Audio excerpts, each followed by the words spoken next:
하나님께서 우리에게 무엇을 주셨을까요? 하찮은 것을 주셨을까요? 아니면 너무나도 고귀한 것을 우리 가운데 주셨을까요? 우리 12장 28절에서 하나님이 분명하게 말씀해 주셨습니다. 우리에게 준 것이 무엇인지. 우리가 이 땅에 얽매여 사는 자들이 아니라는 겁니다. 이 땅의 것을 붙잡고 살아가는 자들이 아니고 흔들리지 않는 하나님 나라를 상속받은 자들이라 선포하고 계시죠. 우리가 시시한 인생을 살아가는 그런 존재가 아닙니다. 이게 엄청난 것을 하나님 주셨어요.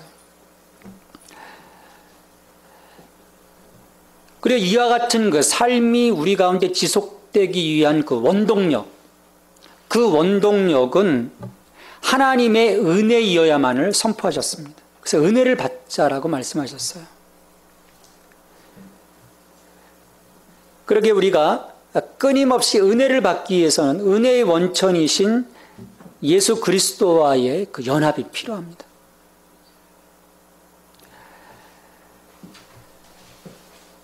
참 다행스러운 것은 죄인인 우리에게 하나님께서 친히 오셨다는 사실입니다. 그 하나님의 그 거룩한 손, 그 거룩한 손을 우리에게 먼저 내밀어 주셨어요. 그 무엇보다도 예수 그리스도께서 우리를 위해 대속 제물이 되어 주심으로 거룩하신 하나님 앞에 우리가 설 수 있습니다. 이처럼 그 하나님께서 우리에게 주신 그 은혜로 그 부르심에 우리는 이제 응답하고 여기에 선 것이죠. 그 다음 우리에게 무엇이 필요할까? 하나님 우리를 은혜로 불러주셨고 우리가 하나님 앞에 세례를 통해 자기 부인을 통해 이제 다른 인생을 살아가기로 결단하고 우리가 하나님 앞에 서게 되는데 그럼 그 이후의 삶에서 정말 우리에게 필요한 것들이 무엇일까? 예수님께서 나를 위해 희생제물이 되었는데 그 은혜를 받은 이후 우리가 어떻게 하나님을 섬겨야 하나님께서 기뻐하시는 섬김이 될까? 실은 우리가 고민해야 될 부분입니다. 자연스러운 변화는 사실은 없습니다. 우리 그런 그 영적인 고민들이 우리 가운데 있어야 되고 매 길목마다 새로운 결단들이 필요하게 되죠. 우리 그리스도인들의 그 삶의 모든 측면을 그 하나님께 대한 헌신된 봉사의 표현으로 간주해야 합니다. 이 부분은 내 영역이고 이 부분만 하나님의 영역이다. 그게 아니라는 거죠. 왜냐하면 진정한 예배, 하나님이 참으로 기뻐하시는 그 예배는 매 단계마다 하나님을 기쁘시게 하는 그 삶의 열매로 드려져야 하기 때문입니다. 그러니까 립 서비스로 하나님을 기쁘시게 하는 게 아니라는 거예요. 이렇게 모여서 찬송하고 재고백하고 성시교독하고 찬송하고 말씀 듣고 이런 그 행위적인 것만 그 세레모니만 여기서 중요한 것이 아니고 그 세레모니 그 모든 과정들을 채우는 것이 뭐냐면 우리의 삶이라는 거예요. 삶의 열매들이 그 순간순간 같이 내 입술과 더불어 드려져야 하나님이 기뻐하시는 진정한 예배라는 거예요. 로마서 12장 1절에서 하나님은 바울의 입술을 통해서 말씀하십니다. 그러므로 형제들아 내가 하나님의 모든 자비하심으로 너희를 권하노니 너희 몸을 하나님이 기뻐하시는 거룩한 산 제물로 드리라. 이는 너희가 드릴 영적 예배니라. 그러니까 예수 그리스도를 통해서 구속받은 우리들이 우리 자신을 하나님의 기뻐하시는 거룩한 산 제물로 드리라는 명령 앞에 우리가 서게 되는 거예요. 어떻게 우리가 이런 그 영적 예배를 드릴 수 있을까? 여러분, 이 모든 것이 이루어질 수 있는 그 통로는 은혜의 원천이신 예수 그리스도 가운데 있습니다. 그 요한복음 15장 5절 말씀에서 예수님이 분명하게 못을 박습니다. 너희가 나를 떠나서는 아무것도 할 수 없다. 너희가 나를 떠나서는 아무것도 할 수 없다는 거예요. 내 안에 예수가 없으면, 내가 예수 그리스도로 옷 입지 않으면, 내 말 한마디에, 내 행동 하나에, 내 얼굴에 미소 하나에 예수 그리스도가 담겨 있지 않으면 우리 아무것도 할 수 없다는 거예요. 흉내는 낼 수 있겠죠. 모방은 할 수 있겠죠.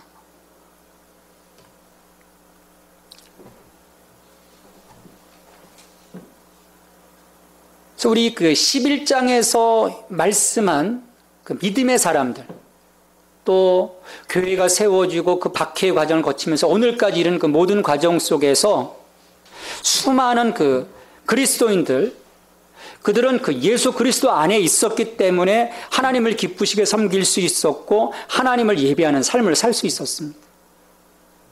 그렇지 못하면 이례적인 사건으로 끝나버려요. 지속될 수가 없습니다.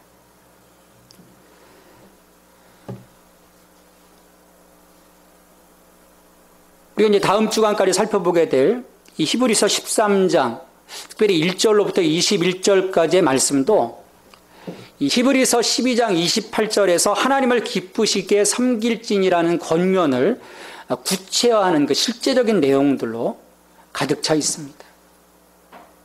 근데 이런 것들이 우리의 삶에서 구체적으로 드러나고 또 열매로 나타나려고 하면 나만의 힘으로서는 감당할 수 없다는 거예요.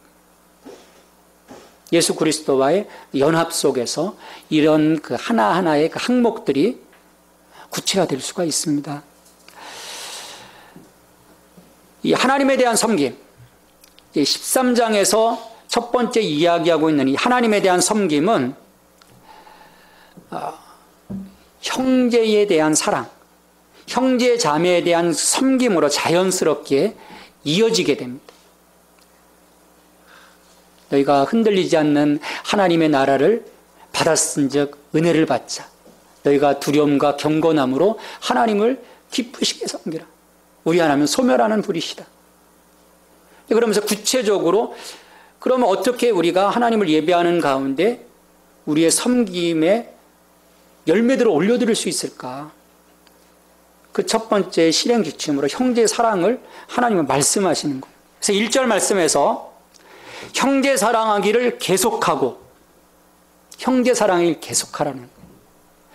여러분, 여기서 형제의 범위는 어느 범위를 이야기하는 것 같습니까? 온 인류? 여러분, 그러면요 어려워져요. 갑자기 인류애를 갖는다, 이게 쉽지가 않습니다. 여기서 이 형제는 같은 믿음의 공동체 안에, 좀 더 구체적으로 얘기하면 우리 예수 생명교회 안에 이 믿음의 지체들을 이야기하는 거예요. 항상 작은 것으로부터, 작은 범주로부터 하나님을 요청하기 시작합니다. 그걸 먼저 이루어야 돼요. 여기서 사랑하라고 하셨는데 우리가 그 헬라어에 보면 주로 그 하나님 사랑에 대한 부분을 표현할 때는 뭐로 씁니까? 아가페라는 말을 사용하죠. 여기서 아가페일까요? 아니면 다른 말일까요? 다른 말입니다. 아가페가 아니라 필로스예요. 이 하나님의 사랑과 같은 그 유의 사랑을 강조하지 않고 수평적인 사랑, 형제 사랑을 강조하고 있는 겁니다. 처음부터 희생, 섬김, 헌신 등의 이 아가페적인 사랑을 강조하면 사람들이 그냥 다 도망갑니다. 여러분, 죽을 수 있습니까? 한번 옆에 분들 보세요. 내가 이 사람을 위해서 죽을 수 있을까? 겉으로는 끄덕끄덕해도 내가 왜 죽냐? 쉽지가 않은 문제예요. 얼마나 부담되겠습니까? 그런 사랑을 막 하나님 요청하시면. 그래서 예수님도 베드로에게요, 아가페라고 말씀하지 않으셨어요. 필로스로 말씀하셨어요. 네가 나를 사랑하느냐? 하나님이 우리에게 요구하시는 수준은 우리가 할 수 있는 수준입니다. 자그마한 거예요. 근데 그걸 요구하세요. 왜냐하면 세상은 그것조차도 하려 하지 않기 때문입니다. 이 형제 사랑은 그런 의미에서 온정, 관심, 호의, 동정, 배려. 그럼 우리의 삶에서 좀 어느 정도 할 수 있는 그런 그 영역들의 그 마음을 이야기하는 거죠. 근데 대부분의 사람들 마음속에는 사실 이런 마음보다는 무관심, 또 자기 만족, 또 이기적인 마음, 어떤 관심의 부족, 또 존중하지 않는 행동. 사람 함부로 행동하잖아요. 함부로 대하고. 이런 것들이 자리 잡고 있습니다. 근데 이것들이야말로 다른 사람들의 관계를 어그러지게 하는 그런 원인들입니다. 그러게 여기서 형제를 사랑하라고 하는 말씀은 이런 요소들을 먼저 우리 안에서 제거하는 일부터 시작해야 합니다. 이게 내 안에 여전히 무관심이 있고 내 안에 자기 만족에 쌓여 있고 어떤 이기적인 마음, 또 남을 좀 이렇게 하대하는 마음, 배려하지 못하는 마음, 그런 행동들이 있고서는 우리가 내 지체를 배려하고 저 사람에게 내가 내 마음을 조금이라도 줄 수 있는 여지가 없는 거예요. 또 설령 한 번 할 수 있겠지만 어떤 감동 감화를 받고 한 번 할 수 있겠지만 지속적으로 내 마음을 줄 수가 없습니다. 이것들을 제거하라는 거죠. 하나하나. 그러면서 하나님은 이것이 이례적인 한 사건으로 그쳐지는 것이 아니라 그것을 계속하도록, 멈추지 않도록, 그래서 형제의 사랑을 계속하라고 하는 그 말씀 속에 어떤 지속적인 개념을 나타내는 동사 시제를 사용하시는 거예요. 그래서 형제의 사랑에 대해서 지속적인 우리의 행동들이 이어질 수 있도록. 연말이 되면 이런 그 고아원 같은데 어떤 그 사회 시설 같은데 사람들이 막 몰립니다. 근데 평소에는요, 그런 일들이 없는 거예요. 왜냐하면 모든 그 어떤 그 행사들이 이례적인, 일회성 이벤트로 그쳐지기 때문입니다. 우리의 사랑이 그런 그 이벤트성이 아니라는 거예요. 왜냐하면 우리의 예배가 이벤트가 아니기 때문입니다. 요즘 뭐 예배가 자꾸 이벤트로 흐르는 경향이 있어요. 근데 예배는요, 이벤트가 아닙니다. 우리의 예배가 거룩한 삶으로 드려지는 산제사가 되려고 하면 우리의 삶에서 형제를 사랑하는 지속적이기도 거룩한 향, 이 향이 주님께 올라갈 때 그것이 가능하게 되는 것이죠. 자, 이렇게 교회 공동체 안에서 서로 사랑의 짐을 지게 하신 하나님은 우리 섬김의 그 영역이 교회 공동체를 그 다음엔 넘어서도록 말씀하세요. 우리 교회 공동체 안에서 그 다음에 바깥으로. 왜냐하면 우리 그리스도인들이 쉽게 범하는 게 뭐냐면 자기 집, 그리고 우리 공동체, 교회 안으로만 파고들어서 형제 사랑하는 말씀을 그 울타리 내에서만 국한시키는 경우들이 많아요. 바깥으로 나가지 못하는 거예요. 세상과 구별되라고 하니까 그냥 라이프 스타일까지도 완전 구별시킨, 그들 속에 들어가지 못하는, 우리들만의 리리구 속에 갇혀버리는 그런 그 경향들이 교회 가운데 있습니다. 그래서 교회가 굉장히 이타적이어야 되는데 배타적인 성향들을 띠기 시작했어요. 현대교회가. 근데 하나님은 반드시 우리 영역의 울타리를 넘어서 세상으로 그 섬김과 사랑과 자비심과 동정심이 확장되기를 원하십니다. 그래서 2절, 3절에서 그 범위를 계속해서 확장시켜 가시는 거예요. 2절 말씀 보시면은 하나님은 손님 대접하기를 잊지 말라 말씀을 합니다. 손님 대접하기를 잊지 말라.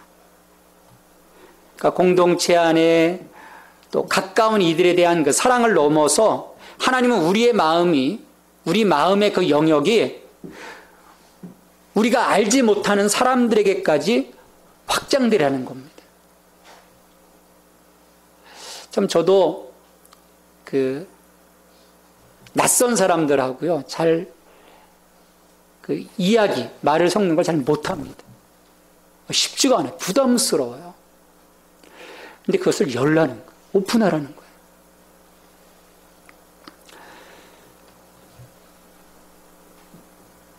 왜냐하면 우리의 사랑을 나타내 보여야 하는 이유가 분명하기 때문입니다. 그것은 사랑이 복음 증거의 필수적인 부분이기 때문이에요. 교회가 모든 문을 활짝 열어 제끼지 않고서는요, 이 복음이 확장되기가 어렵습니다.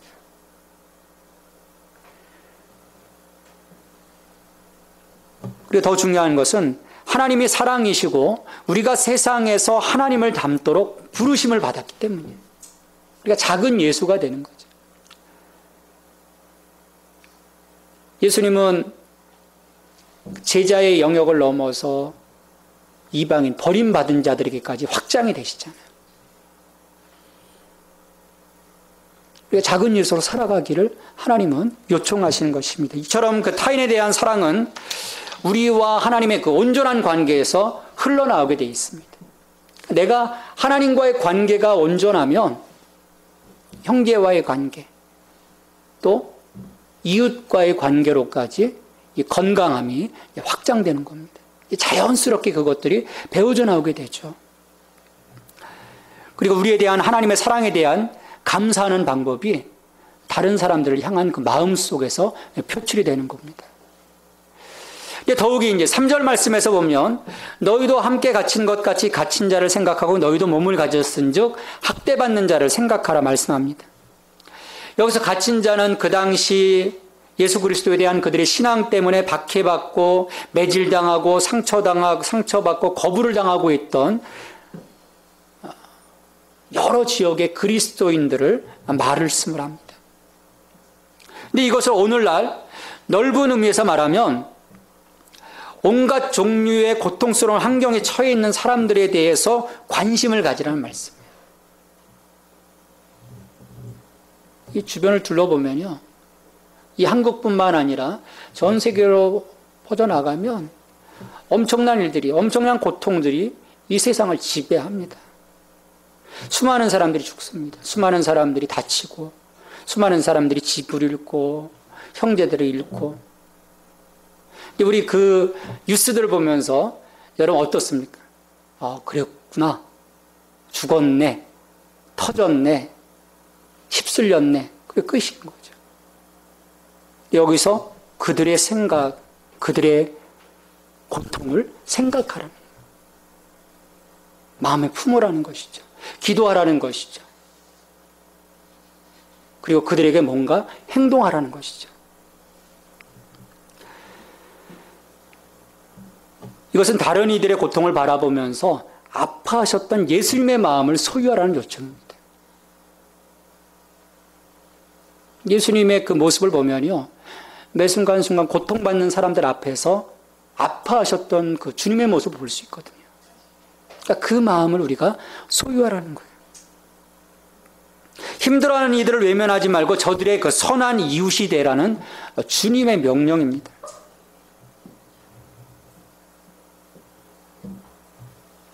예수님의 그 선한 사마리아인의 그 비유 속에서 이 부분을 말씀하시거든요. 제사장과 레위, 다 자기를 위해서, 자기의 어떤 거룩함, 자기의 성별됨을 위해서 이 사람을 외면하고 다 도망가 버립니다. 오직 사마리아인, 이 사람만이 그 사람에게 집중하거든요.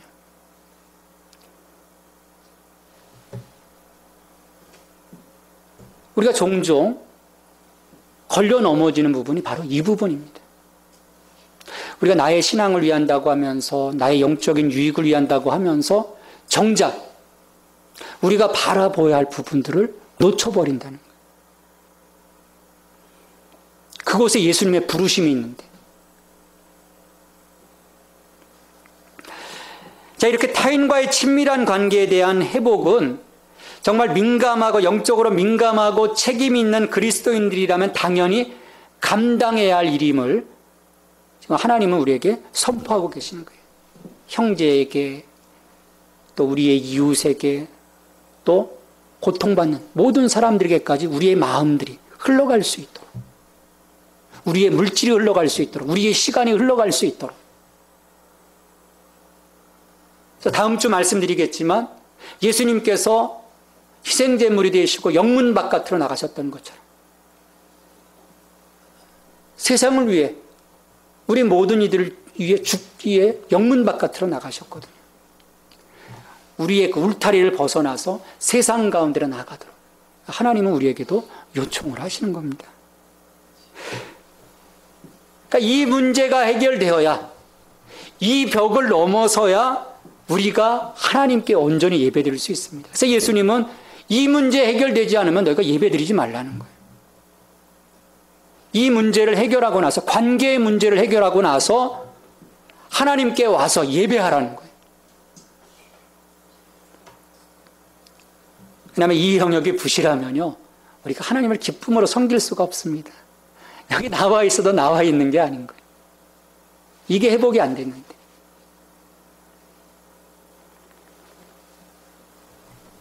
이처럼 그 타자와의 관계를 말씀하신 하나님, 이제 바깥에서 우리 안으로 초점을 옮겨가십니다. 하나님의 거룩한 예배, 하나님이 기뻐하시는 예배가 이루어질 수 있도록 타인과의 관계에 대한 회복뿐만 아니라 나 자신의 관계, 나의 그 거룩함을 요청하시는 거예요. 그리스도인에게 이 사랑은 유일한 덕목이 아닙니다. 이것은 거룩과 함께 존재해야만 가치 있는 거예요. 왜냐하면 세상 사람들 중에는요, 우리 그리스도인들보다도 더 이웃에 대한 사랑과 관심을 갖고 있는 사람들이 많습니다. 이런 그 사람들 소식을 통해서, 또 뉴스를 통해서 보면요, 야, 이 사람 정말 예수 믿는 사람인가? 가서 보면 아닌 경우들이 많아요. 정말 희생적이고 엄청난 어떤 섬김, 자신의 물질까지 풀어가면서 많습니다. 그럼 그 사람들 다 하나님이 기뻐하셔야 되잖아요. 근데 거기에 거룩이 없죠. 구별됨이 없는 거예요.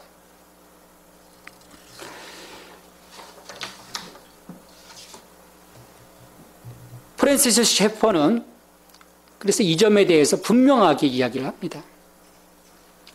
그리스도인은 사실상 이중의 임무를 지닌다. 하나님의 거룩과 하나님의 사랑을 모두 실천해야 하는 것이다. 하나님의 거룩 없이는 하나님의 사랑이 없다. 하나님의 거룩과 하나님의 사랑을 동시에 균형 있게 보여주지 못하는 그리스도인, 개인이나 단체가 행하는 일은 어떤 것이든 그들을 주시하는 세상에게 존재하시는 하나님의 실물이 아니라 존재하시는 하나님에 대한 서투른 모방을 보여줄 뿐이다. 하나님의 실제를 보여주는 것이 아니고 단지 모방을 보여줄 뿐이라는 거예요. 우리가 하나님의 대행자가 되고 하나님의 얼굴이 되어서 하나님께 영광 돌려야 하는데 그렇지 못하다면 우리는 우리의 의무를 이행하지 못하고 있는 겁니다. 이렇듯 이 거룩함은 우리를 거룩하지 못한 세상과 성별시키는 힘인 거예요. 엄청난 힘입니다. 여기에서 파워가 나오는 거예요. 근데 오늘 본문 그 4절 5절 말씀을 보시면은 사람들의 어떤 성적인 타락과 결혼의 신성함에 대한 무시, 그리고 돈에 대한 탐욕에 대해서 말씀을 합니다. 이런 그 행동은 하나님께 대한 성별을 거부하는 행위라는 거예요. 분리되겠다는 거예요, 하나님과. 히브리서를 받아보는 초대교회 그리스도인들은 이 성의 왜곡과 탐닉이 만연해 있는 그런 부패한 사회 속에서 살고 있었습니다. 물론 오늘날도 달라진 것은 없어요. 어떻게 보면 더 심각한 그런 그 상황으로 치닫고 있습니다.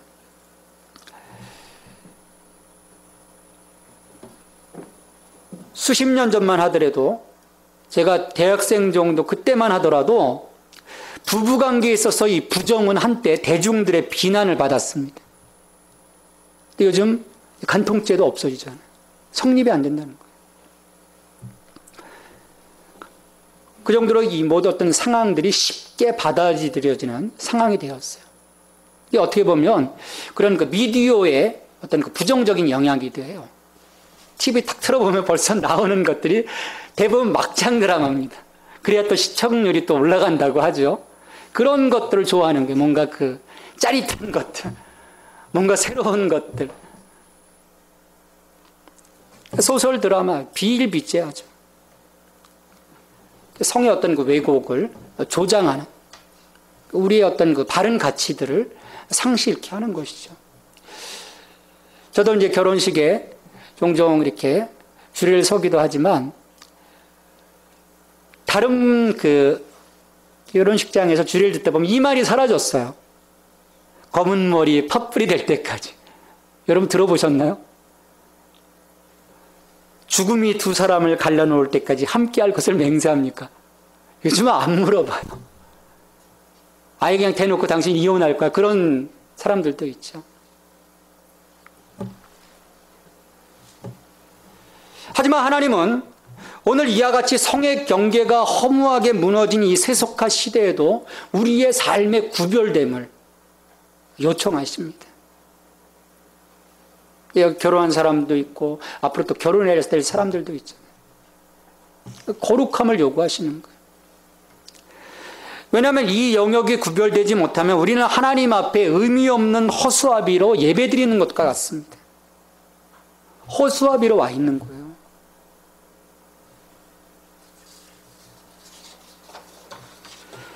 4절에서 말씀합니다. 모든 사람은 결혼을 기이 여기고 침소를 더럽히지 않게 하라. 음행하는 자들과 간음하는 자들을 하나님이 심판하시리라. 결혼은 하나님이 가장 먼저 제정하신 거룩한 제도이고 교회와 사회의 사실은 초석입니다.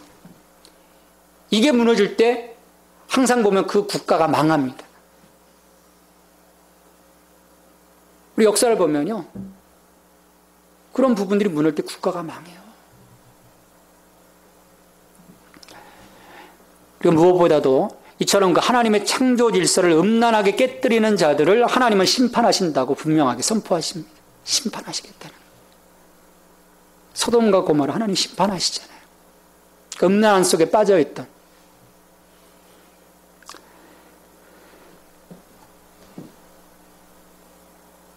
이처럼 그 성의 그 왜곡을 통해서 우리들의 그 마음이 오염되지 않도록 하나님이 말씀하시면서 또 다른 영역, 우리의 마음을 오염시켜서 하나님을 온전히 섬기지 못하도록 하는 또 다른 영역을 하나님이 말씀하시죠. 그건 돈에 대한 사랑이에요. 만모니즘, 배금주의. 그러면 이 질병 역시 성적인 타락과 마찬가지로 이 시대의 심각한 질병입니다. 세상의 어떤 그 문화 전체가 우리에게 번영을 추구하라고 가르치고 있어요.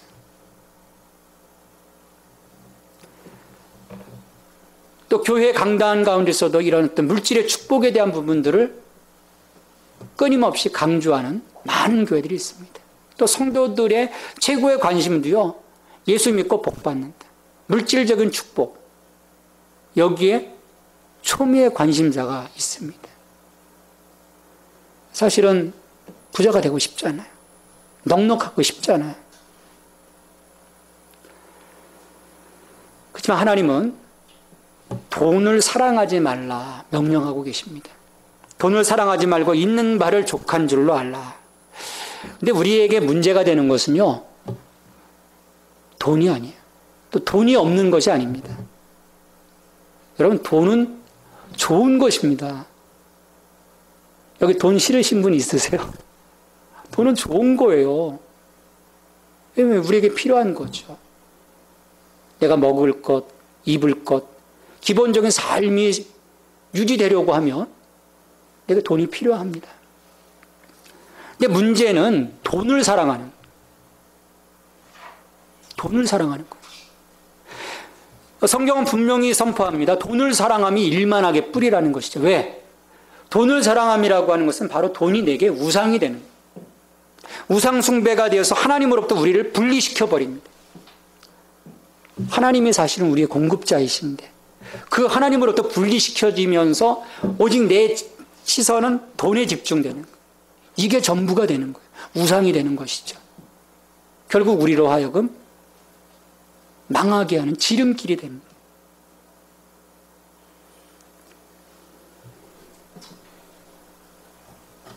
그렇게 돈의 애정을 품거나 돈을 늘리는 것을 삶의 목적으로 삼는 일은 하나님의 자녀로서 합당하지 않다는 거예요. 왜? 내가 하나님 앞에 올바로 서 있고 하나님의 말씀 가운데 들어가 있고 순종하는 삶을 살아가면 신명기에서 분명히 말씀합니다. 너희가 들어가도 복을 받고 나가도 복을 받는다. 그러니까 하나님과의 관계가 내게 풍성하게 이루어지면 하나님께서 넉넉하게 내게 공급해 주시는 거예요. 하늘에 나는 새도 저 들의 들풀도 먹이시는 하나님께서 하물며 너희일까 보냐. 염려하지 말라는 거죠.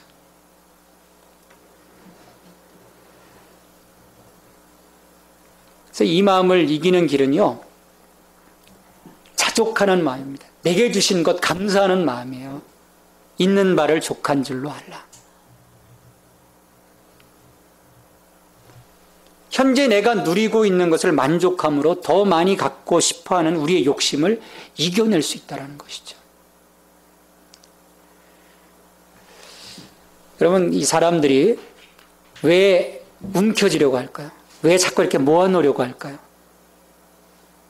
내일이 걱정되기 때문이에요. 우리 광야에서도 보면 하나님이 매일매일 내가 일용할 양식을 주겠다. 그래서 만나를 주시잖아요. 근데 어떤 인간이 혹시 내일 하나님이 안 주시면 어떨까 걱정에 대해서요 더 긁어모은 거예요. 더 긁어모으니까 어떻게 됩니까? 그게 다 썩어 문드러지잖아요. 벌레가 우글거리잖아요. 두려움 때문이에요.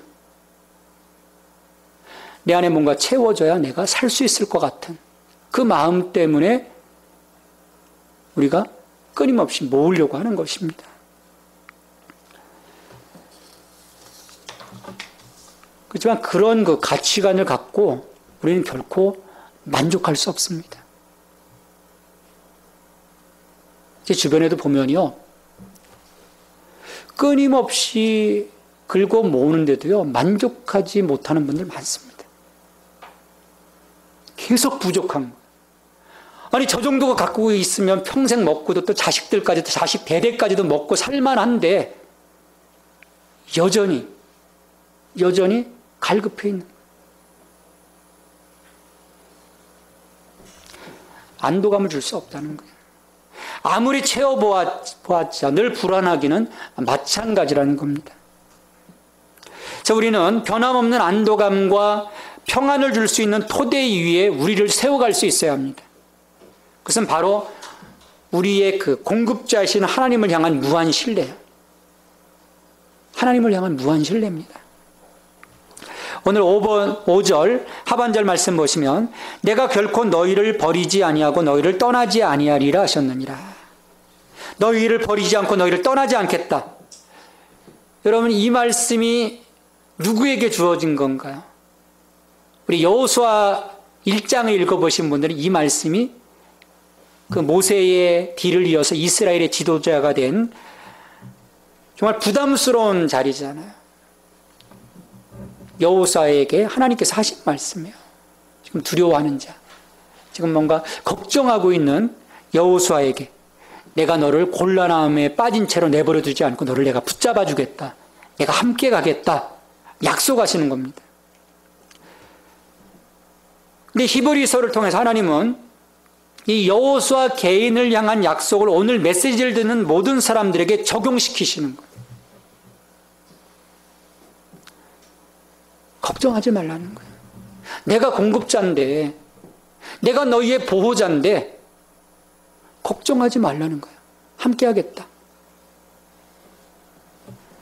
그러니까 이 약속은 어떤 환경 가운데서도 함께 하실 하나님에 대한 기대로 하여금 우리를 안심할 수 있게 하는 기초가 됩니다.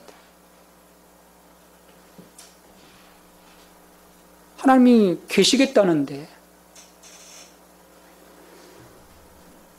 여러분 이 약속을 우리가 분명하게 붙잡고 간다면 우리는 어떤 그 역경의 직면에서도 믿음으로 반응할 수 있습니다. 6절 말씀에 보면 주는 나를 돕는 이시니 내가 무서워하지 아니하겠노라. 주는 나를 돕는 자이시니 내가 무서워하지 않겠다. 어떠한 그 경우의 수라도 내가 두려워하지 않겠다는 거예요. 오늘 은혜의 원천이신 예수 그리스도께서 우리의 한쪽 손을 붙잡아 주실 때 우리는 이 나머지 손, 정말 내가 의지했던 세상의 것들, 이거 놓으면 죽을 것 같았던 이 손을 내가 하나님을 붙잡음으로, 은혜의 원천이신 예수 그리스도를 붙잡음으로써 이것을 놓을 수가 있는 거예요. 내 이 움켜짐, 하나님을 향한 움켜짐이 없으면요, 이걸 놓을 수가 없어요. 두려운데, 걱정스러운데, 염려스러운데 어떻게 놓을 수 있겠습니까? 네, 내가 하나님을 움켜잡을 수 있다면, 예수 그리스도를 움켜잡을 수 있다면 자유할 수 있고 내가 주어진 그 환경에서, 그 삶의 자리에서 만족하고 감사할 수 있는 것이죠. 이렇게 하나님의 임재, 하나님의 도우심에 대한 분명한 인식은 우리에게 가장 큰 격려가 됩니다. 힘이 되는 거예요.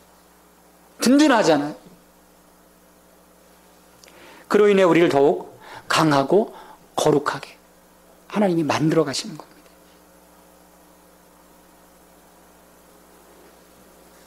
그리고 더욱이 하나님은 이런 우리의 그 관계들을 통해서, 우리 자신과의 관계를 통해서 우리를 이렇게 하나님의 그 백성으로 세워가실 뿐만 아니라 우리 앞에 달려간 수많은 그 믿음의 선진들, 또 오늘 내게 영적으로 멘토가 되는 그런 그 사람들을 통해서 또 우리의 그 거룩함을 더욱더 다져가시기를 원하십니다. 7절 말씀 보시죠. 하나님의 말씀을 너희에게 일러주고 너희를 인도하던 자들을 생각하며 그들의 행실의 결말을 주의하여 보고 그들의 믿음을 본받아라. 여러분, 우리가 전혀 새로운 길을 가는 것이 아닙니다. 하나님의 말씀을 전하여 주던 이들, 나보다 먼저 달려가던 이들, 그들이 어떻게 하나님을 예배하고 하나님을 신뢰하며 나아갔는지, 그들의 삶을 하나님이 어떻게 기뻐하셨는지를 보면서 그들이 걸어갔던 거룩함의 길을 우리도 동일하게 따라가면 되는 거예요.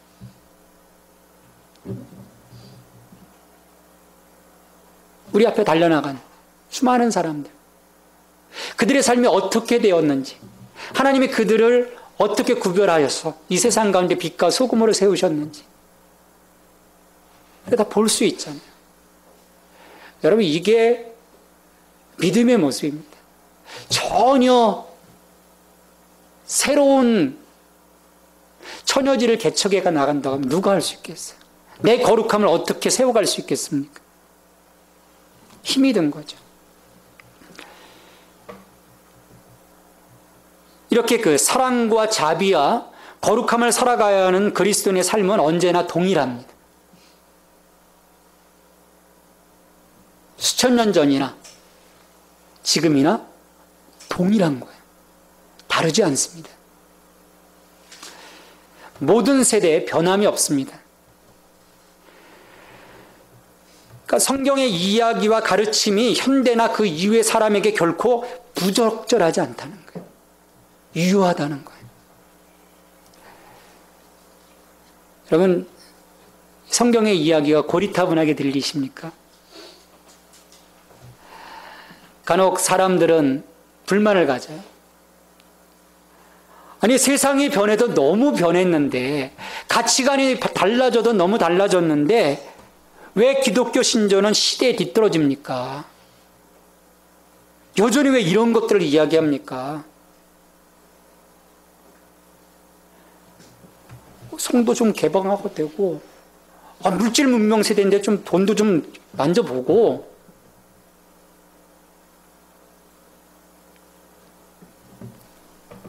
요즘 강단에서 동성애 얘기하면요, 잘못하면 큰일 납니다.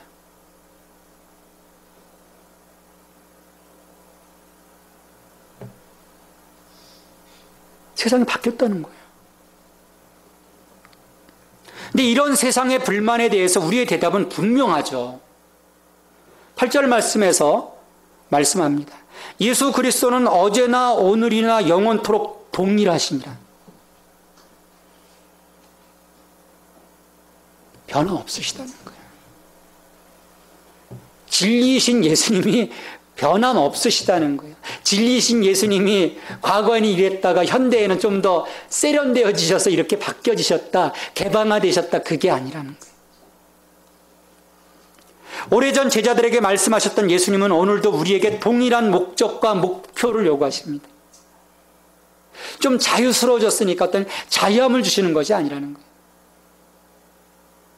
처음부터 제자들에게 명령하셨던 진리와 사랑과 정결을 오늘 우리의 삶과 우리 교회 가운데서도 동일하게 나타내기를 원하십니다.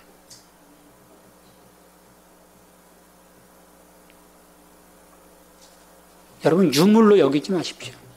이 요청을. 왜냐하면 진리와 사랑과 정결을 통해 오늘 우리는 세상에 빛을 비출 수 있고, 이렇게 거룩하게 구별된 삶을 하나님께 올려드릴 때 우리의 예배를 기뻐하시고 우리를 하나님이 받아주시기 때문입니다. 이게 바뀐 것이 아니에요. 이처럼 우리 앞에서 변함없이 동일한 신 예수님이시기에 성경이 가르치는 그리스도인의 삶의 방식을 오늘도 우리는 확신 있게 받아들일 수 있어야 합니다. 순종할 수 있어야 돼요. 우리 주님은 어제나 오늘이나 영원토록 동일하신 예수님이십니다. 예수님과 연합함을 통해서 우리의 사랑과 자비와 사랑을 이루어서 하나님께 나아갈 수 있기를 바랍니다. 그래서 우리의 삶의 열매로 하나님께 예배드릴 때 우리 거룩하신 하나님께서 우리의 예배를 흠양하실 것입니다. 우리의 예배 가운데 다가오실 거예요. 그리고 우리를 격려해 주시고 우리를 더욱더 이 세상 가운데 멋진 그리스도인으로 하나님의 자녀로 살아갈 수 있도록 우리를 세워주실 것입니다. 하나님 아버지 감사합니다. 오늘도 주 안에 저희를 세워주시고 은혜의 원천이신 예수 그리스도와의 연합함을 통해 이 땅 가운데 빛과 소금으로 살아갈 수 있도록 저희들을 이끌어 주시니 감사합니다. 세상과의 관계를 통해서 또 나 자신과의 관계의 회복을 통해서 우리의 삶이 거룩하게 세워져 가기를 원합니다. 예수님의 마음을 소유한 자들로 세워져 가기를 원합니다. 예수님의 심장을 가지고 세상을 품을 수 있는 자들로 저들이 살아갈 수 있기를 원합니다. 공급자이신 하나님을 바라보며 물질에 대한 마음들을 이기게 하시고 우리의 마음이 물질 앞에서 결코 작아지지 아니하도록 저희들을 구별하여 주시옵소서. 어제나 오늘이나 영원토록 동일하신 예수 그리스도 앞에서 우리의 삶이 사랑과 정결과 하나님이 기뻐하시는 그 온전함의 모습들로 채워져 하나님께 산 제물로 드려지는 저희들의 삶이 되기를 원합니다. 주님, 매일매일의 삶이 이와 같은 삶이 되어 하나님과 참으로 기뻐하며 교제함을 이뤄나갈 수 있는, 그래서 하나님께로부터 큰 위로와 격려와 사랑을 받고 이 땅 가운데서 멋진 인생을 살아갈 수 있는, 세상과 분명히 다른 삶을 살아갈 수 있는 하나님 저희들의 삶이 될 수 있도록 축복하여 주시옵소서. 이 모든 간구를 예수님의 이름으로 기도하옵나이다. 아멘.